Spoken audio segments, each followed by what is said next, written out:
ആലപ്പുഴ കായംകുളത്ത് വീണ്ടും തെരുവ് നായ ആക്രമണം ഉണ്ടായി. 2 സ്കൂൾ വിദ്യാർത്ഥികൾ ഉൾപ്പെടെ 8 പേർക്ക് നായയുടെ കടിയേറ്റു. അതിൻ്റെ ദൃശ്യമാധ്യമം നോക്കാം നമുക്ക്.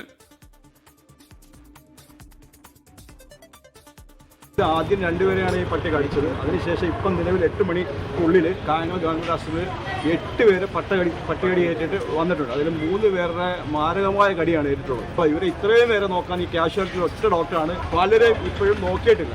അപ്പം നമ്മുടെ വീടിൻ്റെ മുറ്റത്ത് പോലും നിൽക്കാൻ വയ്യാത്ത അവസ്ഥയാണ്. ഇതിലിപ്പോൾ ഒരു ജനങ്ങളെ എല്ലാവരെയും കൂടെ സംഘടിപ്പിച്ച് ഇപ്പം നമുക്ക് വേണ്ടി ഇതിൽ കക്ഷിയും രാഷ്ട്രീയവും ഒരു മണ്ണാങ്കട്ടേ ഇല്ല. കാര്യങ്ങൾ നല്ല ഗൗരവമായ രീതിയിൽ എടുത്തില്ലെങ്കിൽ അധികാരികളുടെ തൊട്ടിനി ഞങ്ങളങ്ങ് വരാം.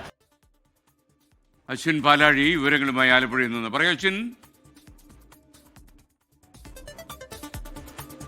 കായംകുളത്തെ തെരുവുനായ ശല്യം അല്പം രൂക്ഷമാണ്. ഇന്നലെ വൈകുന്നേരത്തോടുകൂടി 3 മാസം പ്രായമുള്ളൊരു കുഞ്ഞിനെയാണ് വീട്ടിൽ കയറി തെരുവുനായ ആക്രമിച്ചത്. അതിൻ്റെ അതായത് അമ്മൂമ്മയുടെ കയ്യിൽ ഇരിക്കുകയായിരുന്നു. ഈ കുട്ടി വീട്ടുമുറ്റത്ത് ഇരിക്കുകയായിരുന്നു. അവിടേക്കാണ് തെരുവുനായ പാഞ്ഞെടുത്ത് ഈ കുട്ടിയുടെ കൈയിലും കാലിലുമെല്ലാം കടിച്ച് മാരകമായ പരിക്കേൽപ്പിച്ചത്. അത് കുട്ടി ഇപ്പോഴും ചികിത്സയിലിരിക്കുകയാണ്. അതിനിടെയാണ് ഇതേ തെരുവുനായ തന്നെ ഇന്ന് രാവിലെ 8 മണിയോടുകൂടി കായംകുളം ഐക്യ ജംഗ്ഷന് സമീപം പല ആളുകളെയും ആക്രമിച്ചത്. അതിൽ 8 പേർക്കാണ് ഇന്ന് പരിക്കേറ്റത്. 3 പേരുടെ നില, അതായത് 3 പേർക്ക് നല്ല രീതിയിൽ പരിക്കേറ്റിട്ടുണ്ട്, സാരമായ പരിക്കേറ്റിട്ടുണ്ട്. അവരിപ്പോൾ കായംകുളം താലൂക്ക് ആശുപത്രിയിൽ ചികിത്സയിലാണ്. 8 പേർക്ക് പരിക്കേറ്റു എന്നുള്ളതാണ് നിലവിലെ കണക്ക്. എന്തായാലും ഈ 8 പേരെ ആക്രമിച്ച ശേഷം ഓടി മറഞ്ഞ തെരുവുനായ പിന്നീട് ചത്ത നിലയിലാണ് കണ്ടെത്തുന്നത്. വാഹനം ഇടിച്ച് ചത്തു എന്നുള്ളതാണ് നാട്ടുകാർ പറയുന്നത്. നിലവിൽ എന്തായാലും നഗരസഭയുടെ അടക്കം ഇടപെടൽ അനിവാര്യമാണ് എന്നുള്ളതാണ് നാട്ടുകാരുടെ സംസാരം. അതായത് അത്രത്തോളം രൂക്ഷമായി തെരുവുനായ ആക്രമണവും ശല്യവും കായംകുളം പ്രദേശത്ത് തുടരുകയാണ്.